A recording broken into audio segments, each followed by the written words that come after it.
मैं R S Shukla. आज हम डीएलएड प्रथम सेमेस्टर 2016 के प्रश्न पत्र के बारे में डिस्कशन करेंगे। जैसा कि आप जानते हैं कि डीएलएड प्रथम सेमेस्टर के अंतर्गत कंप्यूटर शिक्षा का एक पेपर सम्मिलित किया गया है। इसके अंतर्गत आपको 25 अंक पूर्णांक का एक पेपर देना होता है।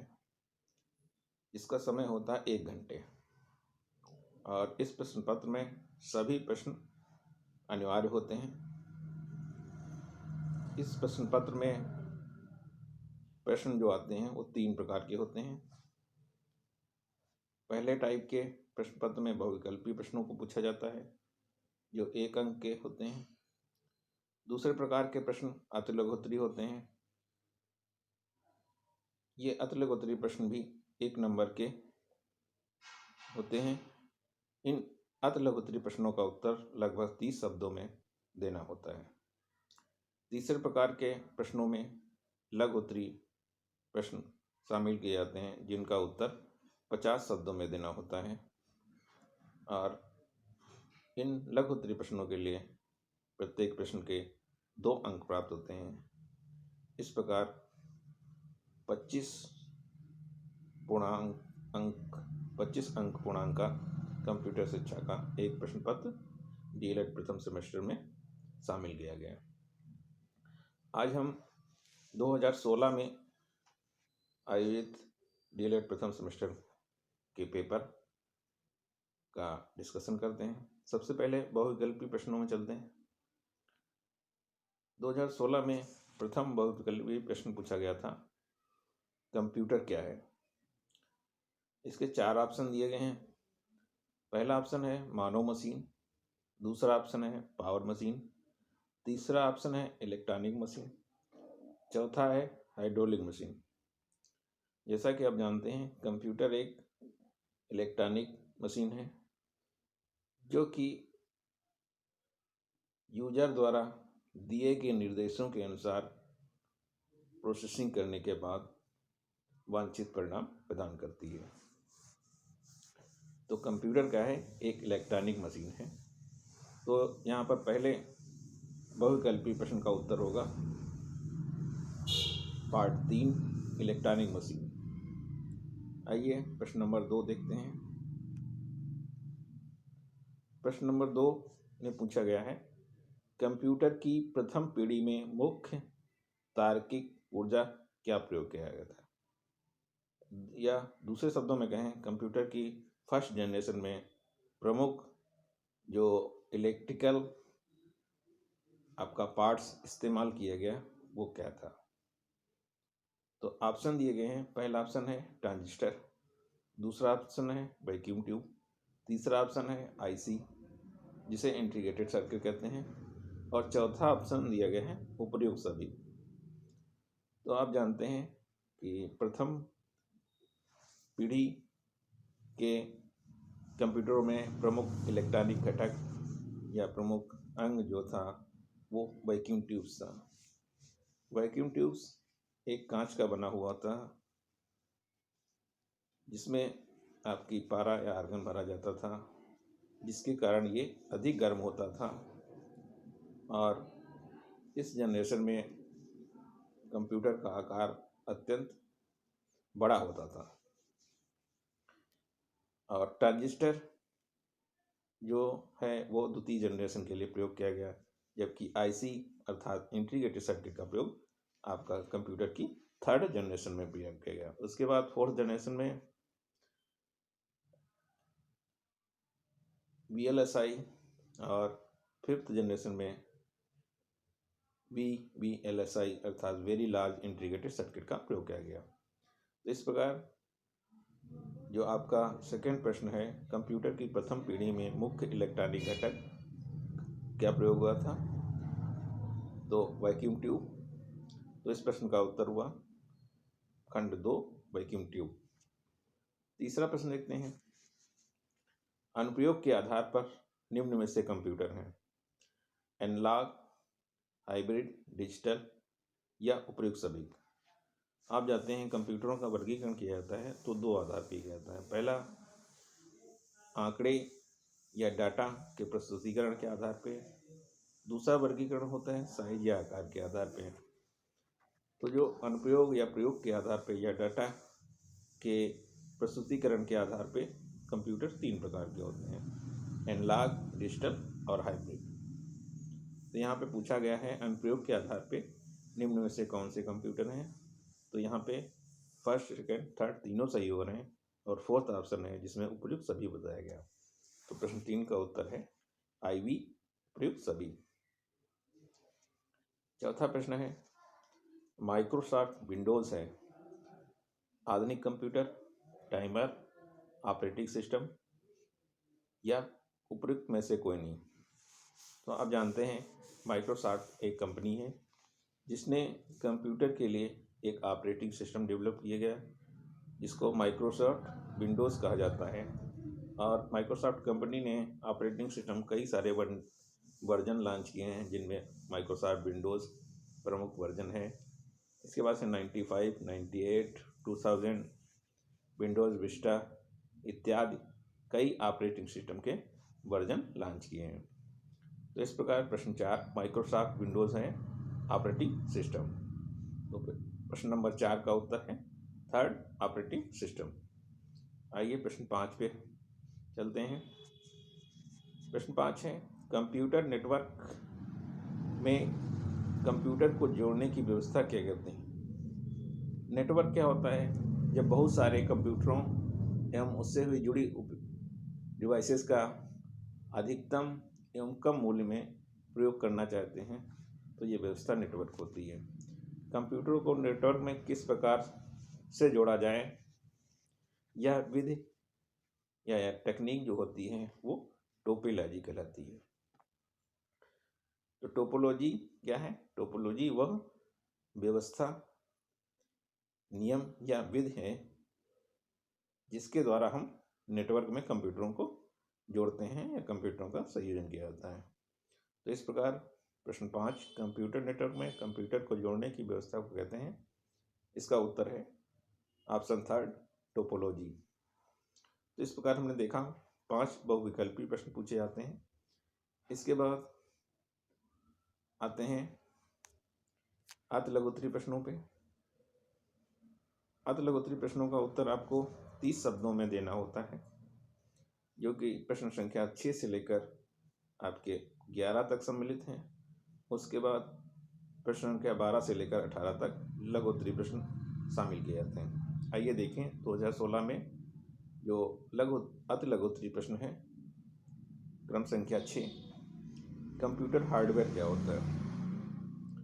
जैसा आप जानते हैं कंप्यूटर एक इलेक्ट्रॉनिक मशीन है, इसमें कुछ इलेक्ट्रॉनिक पार्ट्स प्रयोग किए जाते हैं, उसके साथ साथ कुछ आपके सॉफ्टवेयर भी इस्तेमाल किए जाते हैं। तो कंप्यूटर जो होता है हार्डवेयर एवं सॉफ्टवेयर दो प्रमुख इसके अंग होते हैं। कंप्यूटर सॉफ्टवेयर क्या होते हैं? कंप्यूटर सॉफ्टवेयर वे प्रोग्राम होते हैं जो कि कंप्यूटर के संचालित करते हैं, जबकि हार्डवेयर वे उपकरण होते हैं जिनको हम देख सकते हैं या यूजर जिनको प्रत्यक्ष रूप से प्रयोग करता है। तो इस प्रकार कंप्यूटर के वे सभी भाग जिन्हें देखा जा सकता है या स्पर्श किया जा सकता है हार्डवेयर की श्रेणी में आते हैं।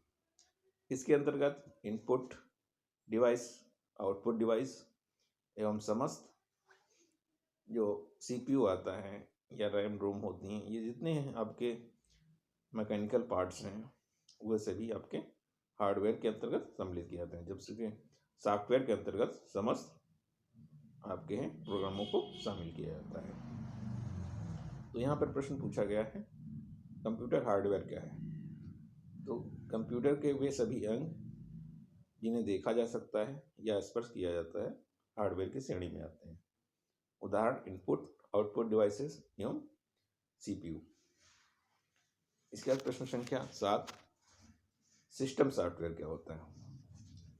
तो सिस्टम सॉफ्टवेयर वो कंप्यूटर प्रोग्राम होता है जिसे कंप्यूटर के हार्डवेयर एवं एप्लीकेशन प्रोग्रामों को चलाने के लिए डिजाइन किया जाता है। जैसा कि आप जानते हैं सॉफ्टवेयर जो होते हैं इंस्ट्रक्शन या निर्देशों का समूह होता है। और सॉफ्टवेयर का जब वर्गीकरण करते हैं तो ये दो प्रकार के होते हैं। पहला है सिस्टम सॉफ्टवेयर होता है, दूसरा एप्लीकेशन सॉफ्टवेयर। सिस्टम सॉफ्टवेयर के अंतर्गत दो फिर से वर्गीकरण किया जा सकता है।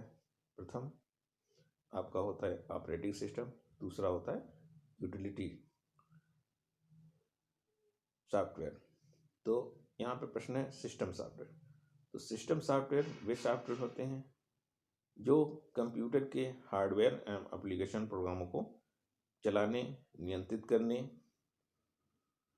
एवं कंप्यूटर सिस्टम को इस लायक बनाते हैं ताकि यूजर अपना वांछित एप्लीकेशन प्रोग्रामों को प्रयोग कर सके। आइए प्रश्न 8 देखते हैं। सीपीयू का पूरा नाम लिखिए। तो सीपीयू का पूरा नाम होता है सेंट्रल प्रोसेसिंग यूनिट। जैसा कि आप जानते हैं सीपीयू को कंप्यूटर का मस्तिष्क भी कहा जाता है। जिस प्रकार हमारे शरीर में मस्तिष्क कार्य करता है, ठीक उसी प्रकार कंप्यूटर में सीपीयू का कार्य होता है। वो समस्त प्रोसेसिंग की प्रक्रिया को निर्धारित करता है एवं समस्त उपकरणों का नियंत्रण करने के साथ साथ स्टोरेज का भी कार्य करता है। सीपीयू के 3 अंग होते हैं। एएलयू अर्थात अर्थमेटिक लॉजिक यूनिट, दूसरा सीयू कंट्रोल यूनिट, तीसरा मेमोरी यूनिट। तो मेमोरी यूनिट के अंतर्गत जो प्राथमिक मेमोरी होती हैं जैसे रजिस्टर, बस आदि को सम्मिलित किया जाता है। जबकि एएलयू जो होता है अर्थमेटिक लॉजिक यूनिट गणितीय एवं लॉजिकल ऑपरेशन को संचालित करता है। जबकि सीयू अर्थात कंट्रोल यूनिट समस्त प्रोसेस पर नियंत्रण करने का कार्य करता है।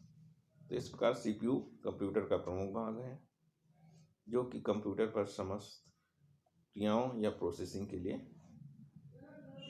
सबसे जिम्मेदार भाग होता है। अब आते हैं रैम। रैम क्या होती है?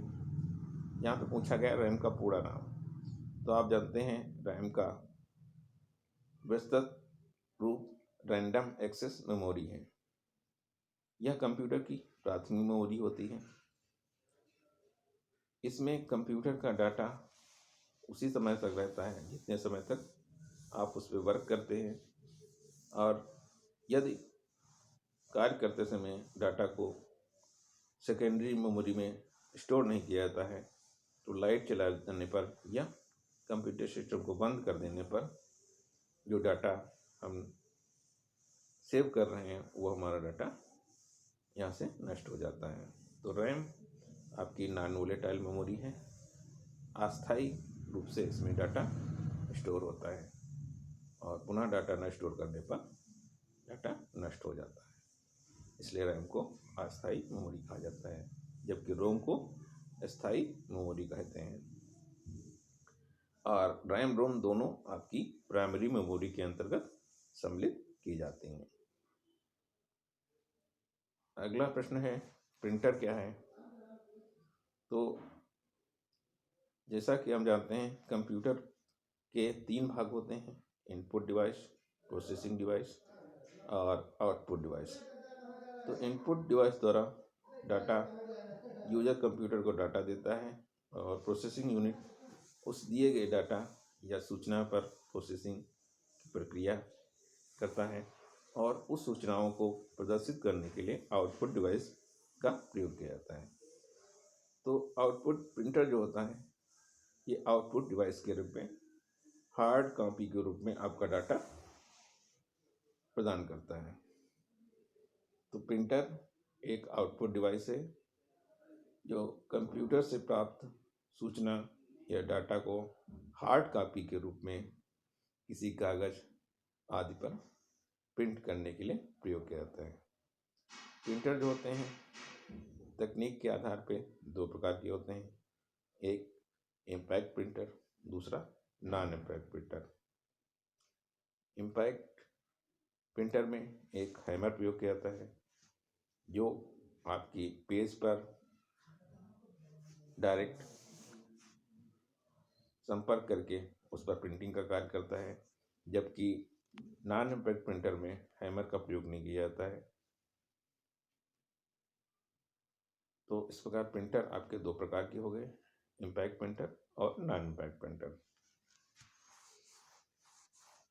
अगला है सिस्टम बस क्या है। तो सिस्टम बस क्या होती हैं। सबसे पहले यहाँ सिस्टम बस है, तो सिस्टम बस में बस जो है वो क्या चीज़ होती है। बस जो होती है कंप्यूटर का जो आपका इंटरनल पार्ट्स होता है सर्किट, उसमें जैसे रैम है, रोम है या हार्ड डिस्क है और मदरबोर्ड, इसके बीच में कुछ केबल्स या वायर्स होते हैं जो कि सूचनाओं को इलेक्ट्रिकल रूप में एक जगह से दूसरे ट्रांसमिट करने का कार्य करते हैं। तो इन वायर्स के जो संयोजन होते हैं या केबल्स कह सकते हैं, इनको बस कहा जाता है। तो उसी के अंतर्गत एक आपका सिस्टम बस होता है। ये सिस्टम बस कंप्यूटर सिस्टम के प्रमुख घटकों को जोड़ती है तथा ये निर्धारित करती है कि सूचना कहाँ प्रेषित की जाएगी। तो सिस्टम बस कंप्यूटर सिस्टम के प्रमुख घटकों को जोड़ने का कार्य करती है, अर्थात सिस्टम बस वो केबल्स होते हैं जो कि कंप्यूटर के प्रमुख अंगों को जोड़ते हैं।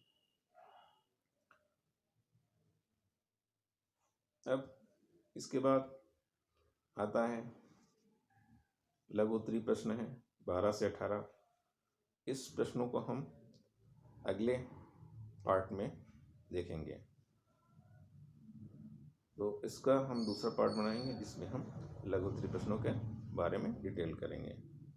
इस पार्ट में इतना ही।